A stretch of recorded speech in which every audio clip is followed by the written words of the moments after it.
శివ గీతాల నుంచి పాట సంఖ్య 6 పాట శివ గీతాల నుంచి మొదటి 2 వచనాలు 5వ వచనం పాడుతున్నాం. నా పాపములను క్షమించను ప్రభు, నా నేత్రములను వెలిగించను. నా పాపములను క్షమించను ప్రభు, నా నేత్రములను వెలిగించను. ప్రభు యేసే నన్నెంతో ప్రేమించెను. ప్రాణములు నా కొరకు తగెను. ప్రభు యేసే నన్నెంతో ప్రేమించెను. ప్రాణములు నా కొరకు తగెను. ప్రభు నా పాపములను క్షమించెను. ప్రభు నా నేత్రములను వెలిగించెను.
మరొకసారి అందరూ కూడా వందనాలు తెలియజేసుకుంటున్నాం.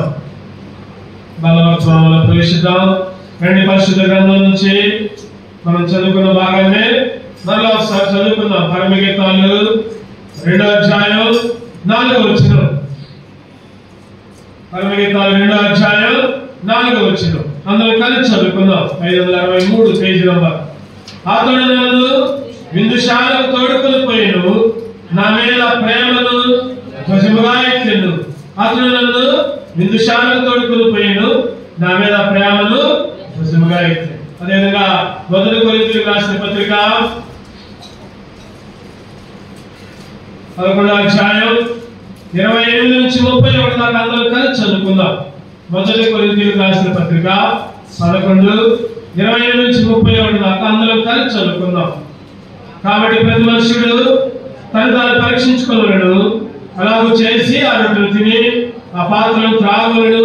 ప్రభువు శరీరమును వేరే చెప్పక తిని త్రాగువాడు తనకు శిక్షావిధి కలుగుటమే తిని త్రాగుచున్నాడు. ఇందువలనే మీలో అనేకులు బలహీనులు రోగులై ఉన్నారు, చాలా మంది నిద్రించుతున్నారు. అయితే మనలను మనమే విమర్శించుకునేలా తీర్పు పొందక మనమే సరి చేసుకోవాలి, విమర్శించుకోవాలి. రండి ప్రభు సాయం కొరకు చిన్న ప్రార్థన చేసుకుందాం. ప్రార్థన చేసుకుందాం. దేవుడి మనతో మాట్లాడినట్టు, దేవుడి మనలో కార్యాలు జరిగించినట్టు, మనం సంధించినట్లు, మనం సరి చేసుకునే నిమిత్తమై ఏకముగా దేవుని మనలో చేయడానికై సిద్ధపాటుకై చిన్న ప్రార్థన చేసుకుందాం. గొప్ప దేవస్థానం ఉంటుందా ఇంకా మీద ప్రభా మందిరంలో చేర్చారు, నేను స్మృతించే వాక్యం ఇచ్చారు. ప్రభా ఈ వాక్యం ద్వారా నాతో కూడా మాట్లాడాలి. నీ ప్రయాణంలో మీద ధ్వజంగా ఇచ్చారు ప్రభా. నన్ను నీ విందుశాలకు తోడుకొని పోయావు ప్రభా. ఒకప్పుడు నా స్థితి ఏంటో నాకు గుర్తు చేశాను. నేను ఒకప్పుడు నేను పాపినై ఉన్నాను ప్రభా. నరకానికి వారసుడిగా నశించిపోయే లోకంలో ఉంటుండగా నేను ప్రేమించాను ప్రభా. ఎన్నో కొదువులు ప్రభా, చెప్పుకోలేని కొదువుల పరిస్థితుల్లో ఉంటే నన్ను ప్రేమించాను. నా కొదువులన్నీ కూడా తీర్చాను ప్రభా. ఎన్నో రోగాలు ఆయన రోగాలు చే బాధపడుతూ ఉంటుంది ప్రభా. ముఖ్యంగా ఆత్మీయ రోగం నాకు ఆత్మకు పట్టిన రోగాన్ని విడిపించి పరమ వైద్యుడిగా లోకంలోకి వచ్చి నా రోగాలన్నీ నేను చేశాను. అంత మాత్రమే కాదు ఆయన ప్రభా. ఎన్నో కలవరాలు హృదయంలో ప్రభా, ప్రతి పరిస్థితిలో కూడా ఎన్నో కలవరాలు ఆయన జీవితం పట్ల, కుటుంబాల పట్ల, పిల్లల పట్ల ప్రభా, ఆర్థిక పరిస్థితుల్లో ఎటువంటి కలవరాలైనా ప్రభా తీసివేసి నెమ్మదించావు, సంతోషించావు ప్రభా. అంతమాత్రం కాదు, లోకమంతా, బంధువులంతా, రక్షాబంధువులంతా ప్రభా ఎన్నోసార్లు ద్వేషించిన పరిస్థితుల్లో కూడా అంతవరకు నన్ను ప్రేమించావు ఆయన ప్రభా. అంతమాత్రమే కాదు ఆయన మరణకరమైన పరిస్థితుల్లో ఎన్నో అపాయాల నుంచి తప్పించావు. ఎన్నో ప్రయాణాల్లో ప్రభా, ఎన్నో విపత్కర పరిస్థితుల్లో ప్రభా, చాలా సమీపమైన పరిస్థితుల్లో కూడా నన్ను ప్రేమించి ప్రభా నేను ఆరాధించి కూడా చేసుకున్నావు. అంతమాత్రమే కాదు ఆయన ఒకప్పుడైతే ప్రభా ఫలేని పరిస్థితి, ఒకప్పుడైతే ఎండిపోయిన పరిస్థితి, ఒకప్పుడైతే నీ మందిరానికి రాని పరిస్థితి, ఒకప్పుడైతే దిగజారిన పరిస్థితి ప్రభా. అంజూరపు చెట్టులాగా ప్రభా ఎండిపోయిన స్థితిలో ఉంటే ప్రభా మరలా 1 సంవత్సరం చేయని నా కొరకే తండ్రిని వేడుకున్నావు, నా కొరకే ప్రాణం పెట్టావు, నన్ను కూడా ఫలింప చేశావు. అందుకే నేను హృదయమారాధన ఆరాధిస్తాను. అంత మాత్రమే కాదు ఆయన ప్రభా, నా కొరకే మా కొరకే చిందించుకున్న ప్రభా రక్తాన్ని, నీ శరీరాన్ని మమ్మల్ని తెచ్చావు. యోగ్యముగా నీ విధులను చేయడానికి, మమ్మల్ని మేము సరి చేసుకోవడానికి, మాకు మేము బుద్ధి చెప్పుకోవడానికి ప్రభా మీరే మాతో మాట్లాడుతున్నామని, మమ్మల్ని గర్దిస్తున్నామని, మమ్మల్ని సరి చేస్తున్నామని, యోగ్యముగా నీ విధులు చేసే విధంగా నన్ను మమ్మల్ని సిద్ధపరుస్తున్నామని యేసుక్రీస్తు పరిశుద్ధ నామమున ప్రార్థించి వేడుకొంచున్నాము తండ్రి. ఆమేన్. అంటే మనం చేసే ముందు కొద్ది నిమిషాలు, 1 గంట 20 నిమిషాలు వాక్యాన్ని ధ్యానం చేసుకుందాం. తర్వాత కూడా ఇంకో 1 గంట కుటుంబ ఆశీర్వాద కూడికని చెప్పడం జరిగింది. దాని నిమిత్తం కూడా 1 గంట మనం ధ్యానం చేసుకుని 12:45 కల్లా ముగించుకునే ప్రయత్నం చేద్దాం. 2 గంటలు చేసిన మరొకసారి అవసరం భాగాన్ని మనం చదువుకుందాం. పరమగీతాలు 2వ అధ్యాయం 4వ వచనం చదవండి. అతడు నన్ను విందుశాలకు తోడుకొని పోయిను, నా మీద ప్రేమను ధ్వజముగా ఎత్తెను. అతడు నన్ను విందుశాలకు తోడుకొని పోయిను. ఈరోజు విందుశాల ఏంటంటే చెప్పండి, ఏంటి విందుశాల? హెబ్రోను మందిరం. హెబ్రోను మందిరం విందుశాల. ఏ విందంటే ఆత్మీయ ఆహారం. ఆయన శరీరం, ఆయన రక్తం, ఆయన శరీరంలో ఆయన రక్తంలో చేయి వేస్తేనే నిశ్చయం కలిగిన వారు మనం. ఆయన రాజ్యంలో ప్రవేశించడానికి అర్హత కలిగిన వారు.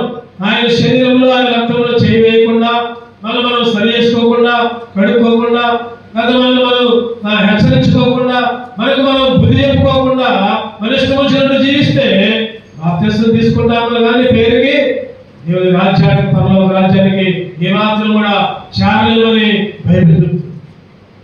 ఈరోజు ఆయన మన మీద ప్రేమ చూపించిన విధానం, ఎటువంటి స్థితిలో ప్రేమించాలని మనం ధ్యానం చేసుకున్నాం. మరి మనం ఏ విధంగా ఉండాలి? మనం ఏ విధంగా ఉండాలి? మనం ఏ విధంగా దేవుని మీద ప్రేమ చూపించాలి? ఆరాధనలో ఆయన చూపించిన ప్రేమ ఎటువంటి స్థితిలో ఆయన మనల్ని ప్రేమించాడు. ఎన్నోసార్లు ఈ వాక్య భాగాన్ని ఆయన ప్రేమ గురించి ధ్యానం చేశారు. అయినా కానీ నూతనంగా కొన్ని విషయాలు మనం ధ్యానం చేద్దాం. రండి, మనం ఎట్లా ప్రేమించాలి, మనం ఎవరిని ప్రేమించాలి? క్లుప్తంగా కొన్ని వచ్చిన రోమీయులకు రాసిన పత్రిక 8వ అధ్యాయం, రోమీయులకు రాసిన పత్రిక 8:38 కలిసి ఉన్నాయి, చదువుదాం. మరణమైనను జీవమైనను దేవదూతలైనను ప్రధానులైనను ఉన్నవైనను రాబోవులైనను అధికారులైనను ఎత్తైనను లోతైనను సృష్టింపబడిన మరి ఏదైనను మన ప్రభు అయిన క్రీస్తు యేసునందు దేవుని ప్రేమ నుండి మనల్ని ఎడబాపని రూఢిగా నమ్ముచున్నాం. రూఢిగా అంటే మనం రథం ఏంటంటే దేవుణ్ణి ప్రేమించే వాళ్ళగా ఉండాలి. మనం ఆయన మనం ఎన్నో రకాలుగా ప్రేమించాడు. ఆయన ఎన్నో రకాలుగా, చాలా రకాలుగా కదా 7 విషయాలే మనం ధ్యానం చేసుకున్నాం. అటువంటి పరిస్థితుల్లో దేవుడు అన్ని విషయాల్లో మనం ప్రేమించిన కొరకు ప్రారంభిస్తే మనం కూడా ఏం చేయాలంటే మొదటిగా చెప్పండి, ఎవరిని ప్రేమించాలి? దేవుణ్ణి ప్రేమించాలి. దేవుని ప్రేమించడం అంటే చెప్పండి, దేవుని ప్రేమించడం అంటే దేవుని సన్నిధిని, దేవుని వాక్యాన్ని, దేవుని బిడ్డల్ని, లేకపోతే దేవుని మందిరాన్ని రకరకాలుగా దేవుణ్ణి ప్రేమించకండి. మాట, చక్కని మాట. ఎటువంటి పరిస్థితి అయినా సరే అంట, ఎటువంటి పరిస్థితి అయితే మరణమైన జీవమైన ఉన్నమైన రాబోయైన ఎత్తైన లోతైన కష్టమైన ఇబ్బందైన ఇరుకైన ఎన్ని విషయాలు వచ్చినా ఎన్ని శోధనలు వచ్చినా దేవుణ్ణి ప్రేమించడం మానకూడదు. దేవుణ్ణి ప్రేమించడం మానకూడదు. అసలు మొదట ఎవరు ప్రేమించారు? బైబిల్లో ఉంది 1:4 అధ్యాయంలో మొదట ఆయనే మనల్ని ప్రేమించారు. మొదట ఆయనే మనల్ని ప్రేమించారు. మరి మనం కూడా దేవుని ప్రేమించాలి. దేవునికి సంబంధించిన ప్రతి విషయాన్ని కూడా మనం ప్రేమించే వాళ్ళగా ఉండాలి. మొదటగా దేవుని ప్రేమిస్తున్నామా? దేవుని మందిరాన్ని ప్రేమిస్తున్నామా? చెప్తున్నాం కానీ దేవుని ప్రేమించడం అంటే మాటలతో చెప్పేది కాదు. మన క్రియలతో, మన మాటలతో, మన చూపులతో, లేదా మన ప్రవర్తనతో దాన్ని తెలియపరచాలి. దేవుని ప్రేమించడం అంటే దేవుని మందిరాన్ని ప్రేమించాలి. దేవుని సన్నిధికి మన సమయానికి రావాలి. దేవుని ప్రేమించే వాళ్ళగా ఉండాలి. సమయానికి వచ్చి దేవుని ప్రేమని, మన ప్రేమని వ్యక్తం చేయాలి. శిష్యులు ఉంది. ఒకసారి బలవర్తమానం అయిపోయిన తర్వాత వచ్చి మనలో చేయాలి. చెప్పాను, శిష్యులు మీరు అన్ని చేయకూడదు. దేవుని ప్రేమించే వాళ్ళగా ఉండాలి. దేవుని ప్రేమించడం అంటే కయానికి ప్రారంభ ప్రార్థనగా రావాలి. ప్రారంభ ప్రార్థనగా వచ్చి పాటల్లో అన్నింటిలో పాల్గొని అప్పుడే మనలో చేయవేయాలని చెప్పారు. చెప్తే ఆ శిష్యులు తర్వాత ఉంటుంది కదా, అన్నా నేను దేవుని ప్రేమించా కాబట్టి ఆ మందిరానికి వచ్చాను, లేకపోతే అందరూ మా బంధువులందరూ ఒక ఫంక్షన్ ఉందన్నా అందరూ వెళ్ళారన్నా, నేను మాత్రం దేవుని మందిరంలో గడిపి కొద్దిసేపు గడిపి కాలు వేసి పోదామని వచ్చాను అంటే దాన్ని తప్పట్లేదు. కానీ అన్ని చూసుకొని 8 పనులన్నీ అయిపోయిన తర్వాత ప్రార్థన అయిపోయిన తర్వాత ఇటు నుంచి పోవడానికి వచ్చింది. ఏమన్నా ఉంటే మందిరంలో ఉండి లేకపోతే ఫంక్షన్ లో ఉంది, లేకపోతే మందిరంలో గడిపెట్టిన తర్వాత మందిరంలో ముగింపు ప్రార్థన, ఆశీర్వాదపు ప్రార్థన అయిపోయేదాకా ఉండేలాలి. అట్లయితే రా, లేకపోతే నువ్వు ఎవరు అని చెప్పారు. ఈరోజు నిజంగా దేవుణ్ణి ప్రేమించడం అంటే దేవుని సన్నిధిని ప్రేమించేవాళ్ళం. దేవుడు ఇచ్చిన సమయాన్ని దొంగతనం చేయకూడదు. మొదటిగా చెప్పడానికి చాలా మంది సమయం లేదు, క్లుప్తంగా ధ్యానం చేద్దాం. దేవుణ్ణి ప్రేమించే వాళ్ళగా ఉండాలి. రెండోగా చూద్దామండి, కీర్తనలు 26:8. కీర్తనలు 26:8. యెహోవా నీ నివాస మందిరమును, నీ తేజో మహిమ నిలుచు స్థలమును నేను ప్రేమించుచున్నాను. ఏదన్నా చెప్పండి, చదవండి ఒకసారి. యెహోవా నీ నివాస మందిరమును, నీ తేజో మహిమ నిలుచు స్థలం. చెప్పండి, దేవుని మందిరం అంటే మాటలు కాదు. దేవుని మందిరం అంటే దేవుడు నివసించే స్థలం. తేజో మహిమ దేవుడు ఉండే స్థలం, దేవుని ప్రత్యక్షత. ఈ స్థలం ఎంతో పవిత్రమైనది. ఈ స్థలంలో అడుగు పెడితే చాలు దీవెనలు వస్తాయి. ఈ స్థలంలో నివసిస్తే చాలు. ఈరోజు ఆయన నివాస మందిరం, దేవుని మందిరం, దేవుడు ఉండే స్థలం, దేవుడు హెచ్చరించే స్థలం, దేవుడు గద్దించే స్థలం, దేవుడు మాట్లాడే స్థలం, దేవుడు బుద్ధి చెప్పే స్థలం. ఇది దేవుడు నివసించే స్థలం. ఆయన ప్రత్యక్షత మనకి ప్రత్యక్షమయ్యే స్థలం. ఇది యెహోవా నీ నివాస మందిరం. దేవుని మందిరాన్ని ప్రేమించాలి. ఒకటోది దేవుని ప్రేమించాలి, రెండవది దేవుని మందిరాన్ని, ఆయన తేజో నక్షత్ర మహిమ ప్రత్యక్షత కలిగిన ప్రదేశాన్ని ప్రేమించాలి. మూడవది చూడండి, కీర్తనలు 119, 165. ఈరోజు బాగా చేసినప్పుడు నిజంగా మనం ఆలోచించుకోవాలి. 119, 165. నీ ధర్మశాస్త్రమును ప్రేమించు వారికి ఎంతో నెమ్మది. చాలు చాలు. మూడవదిగా దేని ప్రేమించాలి చెప్పండి? దేవుని యొక్క ధర్మశాస్త్రం. ధర్మశాస్త్రం అంటే బైబిల్. బైబిల్ అంటే ఆయన వాక్యం. ఈరోజు రకరకాలుగా ఫోటోలు పెట్టుకోండి, లేకపోతే తప్పే లేదు. కానీ ముందుగా దేవుని వాక్యాలను మనం ప్రేమించే వాళ్ళగా ఉండాలి. వాక్యమే దేవుడు అయ్యిందని బైబిల్ చెప్తుంది. అది వాక్యముడను, వాక్యము.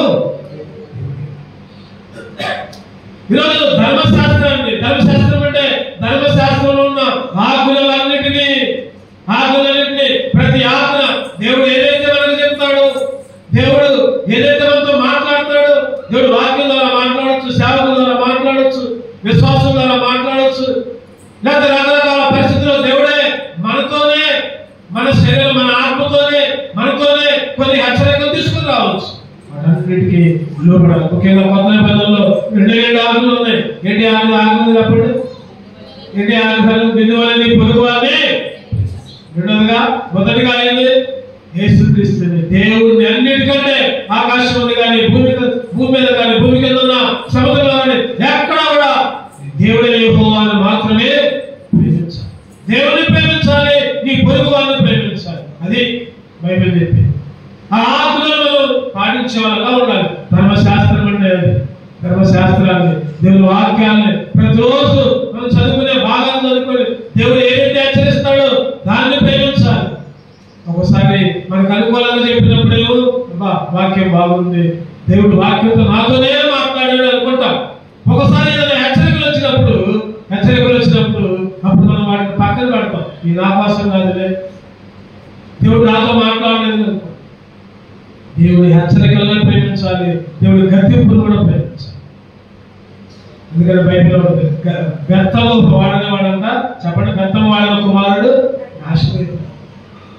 తండ్రి గద్దింపుకి లోనుగాని వాడు నాశనమైపోయాడు. ఈరోజు దేవుడు ఒక్కోసారి గద్దిస్తాడు, బుద్ధి చెప్తాడు, ఏదో హెచ్చరికలు, ఒకసారి కుటుంబంలో పరిస్థితుల్ని తలకిందులు చేస్తాడు. అయినప్పటికీ కూడా ధర్మశాస్త్రాన్ని ప్రేమించేవాగా ఉండాలి. 4వ చూడండి, 1 తిమోతి 2:15. క్లుప్తంగా అవుట్లైన్స్ చూసుకొని మనం బైబిల్లో ప్రవేశిద్దాం. 1 తిమోతి 2:15. అయినను వారు స్వస్థ బుద్ధి కలిగి విశ్వాస, ప్రేమ, పరిశుద్ధంగా ఉండేలా శిష్య ప్రసూతి ద్వారా ఆయన రక్షింపబడును. దీంట్లో నేను తీసుకున్న భాగం ఏంటంటే విశ్వాస, ప్రేమ. ఈరోజు మనం విశ్వాసాన్ని కూడా ప్రేమించాలి. ఇది కొత్త గురించి. విశ్వాస, ప్రేమ. విశ్వాసాన్ని ప్రేమించాలి. విశ్వాసాన్ని ప్రేమించకుండా అవిశ్వాసం జరుగుతున్నాం చాలాసార్లు. మన విశ్వాసాన్ని ప్రేమించాలి అంటే విశ్వాసాన్ని ప్రేమించి విశ్వాసాన్ని వృద్ధి పొందించుకోవాలి. విశ్వాసంలో దిగజారకూడదు, విశ్వాసంలో దిగిపోతుంటున్నాం చాలాసార్లు. అవిశ్వాసం కలుగుతున్నాం. విశ్వాసాన్ని వృద్ధి పొందించుకోవాలి. లోకస్వార్త 17:5. చదవండి. లోకస్వార్త 17:5. అపోస్తలుల విశ్వాసము వృద్ధి పొందించుమని ప్రభువుతో చెప్పగా అడుగుతున్నాడు శిష్యులు. అయ్యా మా విశ్వాసాన్ని వృద్ధి పొందించు. ఈరోజు నువ్వు నేను కూడా అడగాల్సి ఉంది. అయ్యా మేము విశ్వాసంలో దిగజారిపోతున్నాం. ఒక్కోసారి విశ్వాసం మీద ప్రేమ ఉన్నట్ల, విశ్వాసం మీద ప్రేమ తగ్గుతుంది. ఈరోజు విశ్వాసాన్ని వృద్ధి పొందించే ప్రేమ అయ్యా విశ్వాసాన్ని ప్రేమించే భాగ్యం లేదా? ఎబ్రీయుల రాసిన పత్రిక 11వ అధ్యాయంలో ఒక జాబితా ఉంది. ఏ జాబితా చెప్పండి? విశ్వాస వీరులు. ఎవరితో ప్రారంభమైంది చెప్పండి? మీకు ప్రశ్న. ఎవరితో ప్రారంభమైంది విశ్వాసుల జాబితా? ఎవరితో స్టార్ట్? ఎవరితో? హేబేలుతో ప్రారంభమైంది. చివరిగా ఎంతో మంది విశ్వాస వీరుల జాబితా రాయబడి, మనం కూడా వాళ్ళని చూసి విశ్వాసంలో ఎక్కడ తగ్గిపోతున్నామో, ఎక్కడ అభివృద్ధి చెందించుకోవాలో ఈరోజు మనం సరి చేసుకోవాలయ్యా. విశ్వాసాన్ని అభివృద్ధి పరచయ్యా. ఐదవదిగా మొదటి తెస్సలోనికీయులకు రాసిన పత్రిక 4వ అధ్యాయం 9వ వచనం. మొదటి తెస్సలోనికీయులకు రాసిన పత్రిక 4వ అధ్యాయం 9వ వచనం. సహోదర ప్రేమ గూర్చి సహోదర ప్రేమ పొరుగు వారిని ఇందాక చెప్పుకున్నాం. నీ తోటి వారిని, నీ పక్కన ఉన్న వాళ్ళని, నీ పక్కన నివసించే వాళ్ళని సహోదర ప్రేమ. దేవుడు వాళ్ళని ఎన్నో పరిస్థితుల్లో ప్రేమించాడు. మరి మనం ఏం చేయాలి? వాళ్ళ దగ్గర మొదటిగా దేవుని ప్రేమించాలి. రెండవదిగా దేవుని నివాస మందిరాలను ప్రేమించాలి. మూడవదిగా ధర్మశాస్త్రాన్ని ప్రేమించాలి. నాలుగవదిగా విశ్వాసాన్ని ప్రేమించాలి. ఐదవదిగా సహోదర ప్రేమ. నీ పక్కన ఉన్న వాళ్ళు, నీ సంఘంలో బిడ్డల్ని, లేదా విశ్వాసుల్ని, క్రైస్తవుల్ని, లేదా నీ ఇంట్లో వాళ్ళని సహోదర ప్రేమ. ఈరోజు చాలా మంది మందిరంలో చాలా బాగా ఉంటారు. వెళ్ళకపోతే అన్నదమ్ములు మాట్లాడుకో, అకాడమీలో మాట్లాడుకో, లేదా మంచి స్థితిలో ఉంటే వారమైన స్థితి, అసూయపడే స్థితి. ఈరోజు 1,00,000 మంది వ్యక్తిగా మన సహోదరుల్ని ప్రేమించాలి. ఎటువంటి స్థితిలో ఉన్నా సరే నీ సహోదరుని, కనబడే నీ సహోదరుని నువ్వు ప్రేమించకపోతే కనబడకుండా ఉన్న దేవుడిని ఎలాగో ప్రేమిస్తావు అని బైబిల్లో ఉంది. ఈరోజు బలం చేసినప్పుడు నీ సహోదరుని ప్రేమించే వాళ్ళగా ఉండాలి. అందుకనే గలతీ 6:2 ఒకరి భారములో ఒకరు చదవడం చక్కని మాట ఉంటుంది అక్కడ. గలతీయులకు రాసిన పత్రిక 6:2 ఒకరి భారములో ఒకరు భరించి ఇలాగ క్రీస్తు నియమములు పూర్తిగా నెరవేర్చి ఒకరి పాదాలు సహోదర ప్రేమ. నీ సహోదరుల కష్టాల్లో ఉంటే, బాధలో ఉంటే నువ్వు ప్రేమించాలి. అది క్రైస్తవ ప్రేమ, సహోదర ప్రేమ. చూద్దారండి.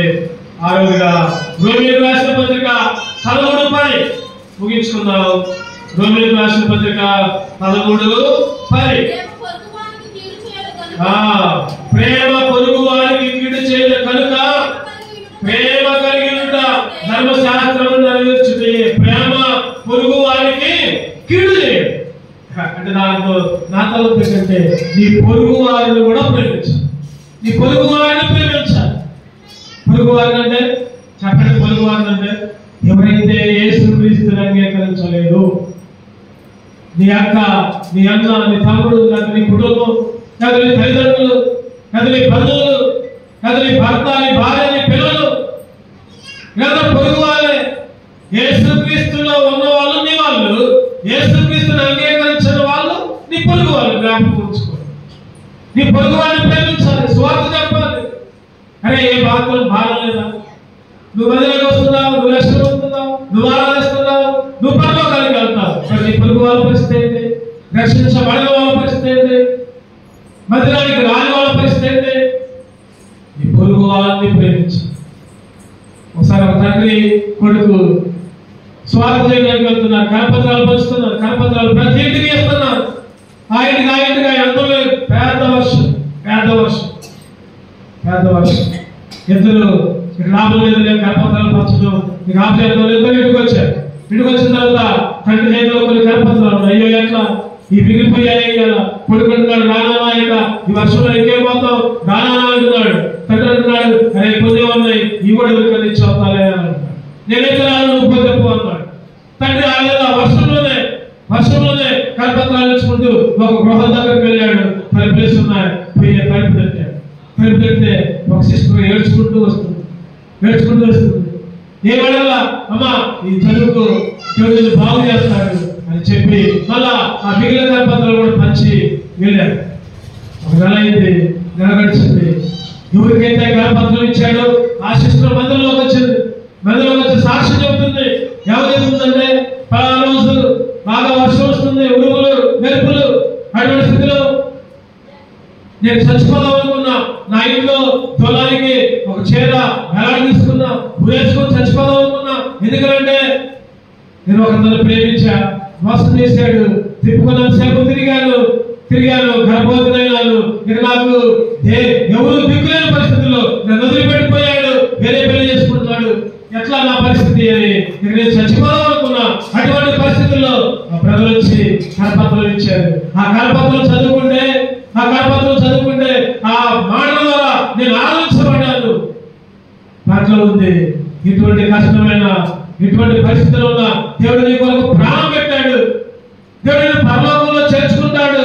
యేసుక్రీస్తుని అంగీకరించుకో, లేకపోతే నరకమే ఉంది. వెంటనే చనిపోయే పరిస్థితిలో ఉన్న నేను చచ్చిపోదామని అనుకోలేక చదువుకొని ఏదైనా ఎటువంటి పరిస్థితి అయినా, ఒకవేళ కుమార్తె జన్మించిన కూడా దేవుడి కొరకు జీవించి ఎన్ని అవమానాలైనా దేవుడి కొరకు నిలబడాలని తీర్మానం తీసుకున్నా. అందుకనే మందిరంలోకి వచ్చా, లేకపోతే ఇప్పుడు కదా చనిపోయేదాన్నే అని సాక్ష్యం. నిజంగా ఆ వ్యక్తి ఆ పరిస్థితుల్లో కరపత్రం లేకపోతే చనిపోయేదే. ఈరోజు అదేవిధంగా నువ్వైనా నేనైనా మన పొరుగు వాళ్ళకి, రక్షణ లేని వాళ్ళకి, మందిరంలోకి రాని వారికి ఏదో ఒక సందర్భంలో కల్పించుకొని స్వార్థను ప్రకటించే వారుగా ఉండాలి. అది ప్రేమించడం అంటే. పొరుగు వాళ్ళని ప్రేమించడం అంటే ఇంకేదో ఇయటం, డబ్బులు ఇయటం, లేకపోతే ఇయటం కాదు. దారి తప్పిన వాళ్ళని దారిలోకి తీసుకురావడమే, నరకంలోకి పోయే వాళ్ళని పరలోకంలోకి ప్రవేశింపజేయడమే ప్రేమించడం. నిజంగా ప్రేమిస్తున్నావా? నిజంగా నీ పొరుగు వాళ్ళని ప్రేమిస్తున్నావా? స్వార్థ చెప్తున్నావా? మందిరంలోకి ఆహ్వానిస్తున్నావా? రక్షణ బంధం చెప్తున్నావా? చివరగా 7వ చూద్దామండి. 7వది మత్తయి సువార్త 24:12 ముగించుకుందాం. మత్తయి సువార్త 24:12.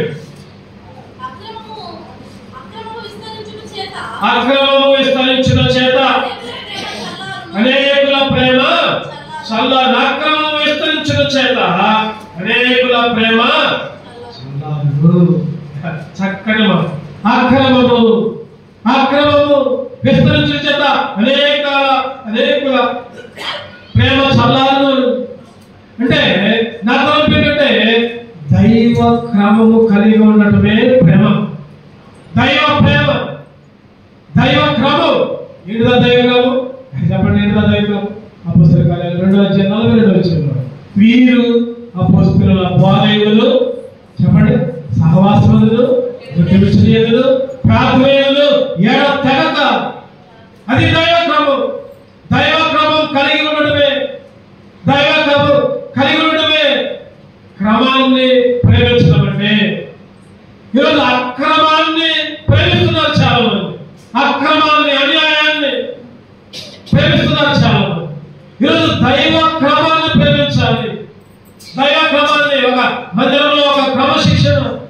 ఈరోజు అన్ని కూడికలు కూడా ఈరోజు చూస్తే పలుకు మెరుపులైపోతున్నాయి. పెద్ద మ్యూజిక్లు, హంగమాలు, రకరకాల డెకరేషన్లు.